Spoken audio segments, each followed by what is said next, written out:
ಬೆಂಗಳೂರು ಜಿಲ್ಲೆ ಆನೇಕಲ್ ತಾಲೂಕು ಕಲ್ಬಾಳು ಗ್ರಾಮ ಪಂಚಾಯಿತಿ ಸದಸ್ಯರಾದಂಥ ಸಿ ಕೃಷ್ಣಪ್ಪ ಅವರ ಮನೆಯಲ್ಲಿದ್ದೀವಿ. ಅವ್ರ ಸಂದರ್ಶನ ಮಾಡ್ಕೊಳ್ಳೋಣ. ಸರ್ ನಮಸ್ಕಾರ. ನಮಸ್ಕಾರ ಸರ್, ತಮ್ಮ ಹೆಸರು? ಕೃಷ್ಣಪ್ಪ ಸರ್. ಸರ್, ತಾವು ಯಾವ ಗ್ರಾಮ ಪಂಚಾಯತಿಯಿಂದ ಗೆದ್ದಿರೋದು? ಕಲ್ಬಾಳು ಗ್ರಾಮ ಪಂಚಾಯತಿ ಮಾತಲಿಂಗಾಪುರ ಡಿವಿಷನ್. ಮಾತಲಿಂಗಾಪುರ ಡಿವಿಷನ್ ಅಂತ ಗೆದ್ದಿದ್ದೀರಾ. ಸರ್, ಎಷ್ಟು ವರ್ಷದಿಂದ ರಾಜಕೀಯ ಮಾಡ್ತಾ ಇದ್ದೀರಾ ಸರ್ ನೀವು? ನಾವೊಂದು 12-3 ವರ್ಷದಿಂದ ಮಾಡ್ತಾ ಇದ್ದೀವಿ. ಸರ್, ಇದೇ ಫಸ್ಟ್ ರಾಜಕೀಯಕ್ಕೆ ಬಂದಿದ್ದು ನೀವು? ಮೊದಲಿಂದ ಇದ್ರಿ, ಅಂದರೆ ಮೆಂಬರ್ ಆಗಿದ್ದು ನಮ್ಮ ಮಿಸಸ್ ನೆಕ್ಸ್ಟ್ 2005ರಲ್ಲಿ ಒಂದು ಸಲ ಗ್ರಾಮ ಪಂಚಾಯತಿ ಮೆಂಬರ್ ಆಗಿದ್ದು. ನೆಕ್ಸ್ಟ್ ಎಲೆಕ್ಷನಲ್ಲಿ ಮತ್ತೆ ನಾವೇ ಕಂಟೆಸ್ಟ್ ಮಾಡಿ ನಾವು ಆಗಿದ್ದೀವಿ. ಸರ್, ನಿಮ್ಗೆ ರಾಜಕೀಯಕ್ಕೆ ಬರೋಕ್ಕೆ ಸ್ಫೂರ್ತಿ ಅಥವಾ ಗುರುಗಳು ಅಂತ ಯಾರಾದರೂ ಇದ್ದಾರಾ ಸರ್? ನಮ್ಮ ಮಾಜಿ ತಾಲೂಕು ಬೋರ್ಡ್ ಮೆಂಬರ್ ಮುನ್ರಾಜಪ್ಪ ಅಂತಿದ್ದಾರೆ, ಅವರೇ ನಮ್ಮ ಗುರು. ಮತ್ತು ಮಾಜಿ ಚೇರ್ಮನ್ ಎಂ ರಾಮಚಂದ್ರಪ್ಪ ಅನ್ನೋರು, ಅವ್ರ ಮುಖಾಂತರ ನಾವು ಈಗಿನ ರಾಜಕೀಯ ಪರಿಸ್ಥಿತಿ ನೋಡಿದ್ರೆ ಹೇಗೆ ಅನಿಸ್ತಿದೆ ನಿಮಗೆ? ಈಗ ಇವತ್ತಿನ ಸಿಚುವೇಶನ್ ನೋಡಿದ್ರೆ ಕಷ್ಟನೇ. ನೋಡಿದ್ರೆ ಈ ಥರ ಈ ರಾಜಕೀಯ ಬೇಕು, ಇಲ್ಲ ಅಂತೇನಿಲ್ಲ. ಯಾಕಂದರೆ ಹಳ್ಳಿಗಳಲ್ಲಿ ಯಾವುದೋ ಒಂದು ಅನುಕೂಲ ಅಂತ ಬೇಕಾದಾಗ ರಾಜಕೀಯ ಅಂತ ಬೇಕೇ ಬೇಕಾಗುತ್ತೆ. ಇಲ್ಲ ಅಂತೇನಿಲ್ಲ. ಸರ್, ರಾಜಕೀಯಕ್ಕೆ ಬರೋಕ್ಕೆ ಮುಂಚೆ ಏನು ಕೆಲಸ ಮಾಡ್ತಾ ಇದ್ದೀರಿ? ನಾವು ವ್ಯವಸಾಯ ಮಾಡ್ತಾಯಿದ್ರಿ. ಹಾಲು ಹಸುಗಳು ಡೈರಿಗೆ. ಸರ್, ಈಗಿನ ಸಿಚುವೇಶನ್, ಈಗಿನ ಸಮಯದಲ್ಲಿ ರಾಜಕೀಯ ಮಾಡಬೇಕಂತ ಕನಿಷ್ಠ ಎಷ್ಟು ವಿದ್ಯಾರ್ಹತೆ ಬೇಕು ಅಂತ ನಿಮ್ಮ ಅಭಿಪ್ರಾಯ? ಕನಿಷ್ಠ ಎಜುಕೇಷನ್ ಎಷ್ಟು ಬೇಕು ಸರ್? ಅದೇನು ಅದನ್ನು ಗೊತ್ತಿಲ್ಲ. ನಾವಂತೂ SLC ಓದಿದ್ದೀವಿ. ಕನಿಷ್ಠ SLC ಆದರೂ ಇರಬೇಕು ಅಂತ ನಮ್ಮ ಒಂದಿದೆ, ಆಗಿದ್ದೀವಿ ಅಷ್ಟೇ. ಸರ್, ಯಾವುದಾದ್ರು ಸಂಘ ಸಂಸ್ಥೆಗಳು ತಾವು ಗುರುತಿಸ್ಕೊಂಡಿದ್ದೀರಾ?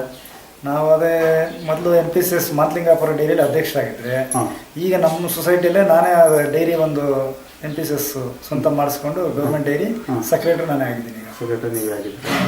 ಆಲ್ರೆಡಿ 3 ವರ್ಷ ಅಧಿಕಾರ ಮುಗಿದಿದೆ. ಮುಗಿದಿರೋಂಥ ಅವಧಿಯಲ್ಲಿ ನಿಮ್ಮ ಗ್ರಾಮ ಪಂಚಾಯತಿಯಿಂದ ನಿಮ್ಮ ಊರು, ನಿಮ್ಮ ಡಿವಿಷನ್ಗೋಸ್ಕರ ಏನೇನು ಅಭಿವೃದ್ಧಿ ಕೆಲಸಗಳು ಮಾಡಿಸಿದ್ದೀರಾ ತಾವು? ನಾನು ನೆಕ್ಸ್ಟ್ ನಮ್ಮ ಮಿಸ್ಸಸ್ ಇದ್ದಾಗೂ ನಾವೆಲ್ಲ ಓಡಾಡಿ ಎಲ್ಲ ಇದು ಮಾಡಬೇಕಾದ್ರೂ ಈ ಒಂದು ಸೆಕೆಂಡ್ ಡಿವಿಷನ್ಗೆ ಸುಮಾರು ಒಂದು 100 ಮನೆ ಕಟ್ಟಿಸ್ಬಿಟ್ಟಿದ್ವಿ. ಓಕೆ. ಏನು ಬಸವವಸತಿ ಯೋಜನೆ, ಆಶ್ರಯ ಯೋಜನೆ, ಇಂದಿರಾವಾಸ ಯೋಜನೆ. ಇಲ್ಲಿ ನಮ್ಮ ಕಲ್ಬಾಳು ಪಂಚಾಯತಿಯಲ್ಲಿ ಬಡವರು ಅಂದರೆ ನಮ್ಮ ಡಿವಿಷನ್ನೇ. ಮಾತಲಿಂಗಾಪುರ ಡಿವಿಷನ್ ಅಂದರೆ ಬಡವರು, ಅತಿ ಬಡವರು, SC ST. ಈ ಡಿವಿಷನ್ ಇರೋರು ಪೂರ್ತಿ 90% SC STನೇ. ನಮ್ಮೊಂದು ಈ ಹಳ್ಳಿಯಲ್ಲಿ 10 ಮನೆ 15 ಮನೆ ಬಿಟ್ಟರೆ ಜನರಲ್ಲು ಪೂರ್ತಿ SC STನೇ.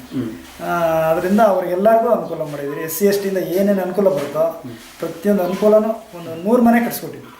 100 ಮನೆ ಗೌರ್ಮೆಂಟಿಂದ ಕೊಡ್ಸ್ಕೊಟ್ಟಿದ್ವಿ. ಸುಮಾರು ಅಲ್ಲಿ ಒಂದು ಮಾದಪ್ಪನ ದೊಡ್ಡಿ ಅಂತ ಒಂದು ಹಳ್ಳಿ ಇತ್ತು, ಅದರಲ್ಲಿ ಪೂರ್ತಿ STನೇ. ST ಕೋಟಾದಲ್ಲಿ ಏನೇನು ಅನುಕೂಲ ಬರ್ತಾ ಎಲ್ಲ ಇಡೀ ಕಲ್ಬಾಳು ಪಂಚಾಯತ್ ಮಾದರಿ ನಾವು ಮಾಡಾಕಿದ್ದೀರಿ. ಅದನ್ನ ಆ ಒಂದು ಊರಿಗೆ 70 ಮನೆ ಕಟ್ಸಿದ್ದೀರಿ. ಬರೀ ಗುಡಿಸಲು ಮನೆ ಇದ್ದಿದ್ದು, ಟಾರು ಕಾಂಕ್ರೀಟ್. ಆ ಊರಿಗೆ ಸೈಕಲ್ ಸಮೇತ ಹೋಗ್ತಾ ಇರಲ್ಲ. ನಾವು ಮೊದಲು ಮೆಂಬರ್ ಮೊದಲು ಆ ಊರೊಳಗಡೆ ಒಂದು ಗಾಡಿ ಹೋಗ್ತಾ ಇರಲ್ಲ. ಇವತ್ತು ಆ ಊರಿಗೆ ಟಾರು, ದೇವಸ್ಥಾನ, ಮನೆ, ಚರಂಡಿ, ರಸ್ತೆ ಪ್ರತಿಯೊಂದು ಮಾಡಿದ್ದೀರಿ. ಅವರಿಗೆ ಪ್ರತಿಯೊಂದು ಮಾಡಿದ್ದೀರಿ. ಮಾದಪ್ಪನ ದುಡ್ಡು ಅವರಿಗೆ ಪ್ರತಿಯೊಂದು ಅನುಕೂಲನೂ ಮಾಡಿಸ್ಕೊಟ್ಟಿದ್ದೀವಿ. ಸರ್, ಈಗ ಮೊದಲು ವ್ಯವಸಾಯ ಮಾಡ್ತಾ ಇದ್ದೀರಾ, ರಾಜಕೀಯ ಬರೋಕ್ಕೆ ಮುಂಚೆಗೆ. ಈಗ ರಾಜಕೀಯಕ್ಕೆ ಬಂದಿದ್ದೀರಾ, ಅಂದರೆ ಗ್ರಾಮ ಪಂಚಾಯತಿ ಸದಸ್ಯರಾಗಿದ್ದೀರಾ. ಈಗ ಎರಡರ ನಡುವೆ ಹೋಲಿಕೆ ಮಾಡಿದರೆ ನಿಮಗೆ ಯಾವುದು ಈಗ ಹೇಗೆ ಅನಿಸ್ತಾ ಇದೆ? ವ್ಯವಸಾಯ ಮಾಡ್ತಿದ್ದಕ್ಕೂ ಇವತ್ತು ಒಂದು ರಾಜಕೀಯ ಮಾಡ್ತಾ ಇದ್ದೀರಾ. ಇವತ್ತು ವ್ಯವಸಾಯ ಮಾಡ್ತಾ ಇದ್ದೀರಾ, ಇವತ್ತು ಮಾಡ್ತಾ ಇದ್ದೀವಿ. ಇವತ್ತು ಆ ಎರಡು ಕಂಪೇರ್ ಮಾಡಿದ್ರೆ ಏನು ಅನಿಸ್ತಾ ಇದೆ ನಿಮಗೆ? ಏನಂದರೆ ನಮ್ಗೆ ದೇವರು ಒಂದು ಸ್ವಲ್ಪ ಅಲ್ಲಿ ಇಲ್ಲಿ ಓಡಾಡುವಂಥ ಶಕ್ತಿ ಕೊಟ್ಟಿದ್ದಾನೆ. ಆಫೀಸಲ್ಲಿ ಹೋಗಿ ಏನು ಬೇಕು ಅನ್ನೋ ಅನುಕೂಲ ಮಾಡೋಂಥ ಒಂದು ಶಕ್ತಿ ಕೊಟ್ಟಿದ್ದಾನೆ. ಬಡವರಿಗೆ ಅನುಕೂಲ ಆಗೋ ಕೆಲಸ ಮಾಡ್ಬೋದು ಅನ್ನೋ ಒಂದು ತೃಪ್ತಿ ಇದೆ ಅಷ್ಟು. ತೃಪ್ತಿ ಇದೆ ಸರ್.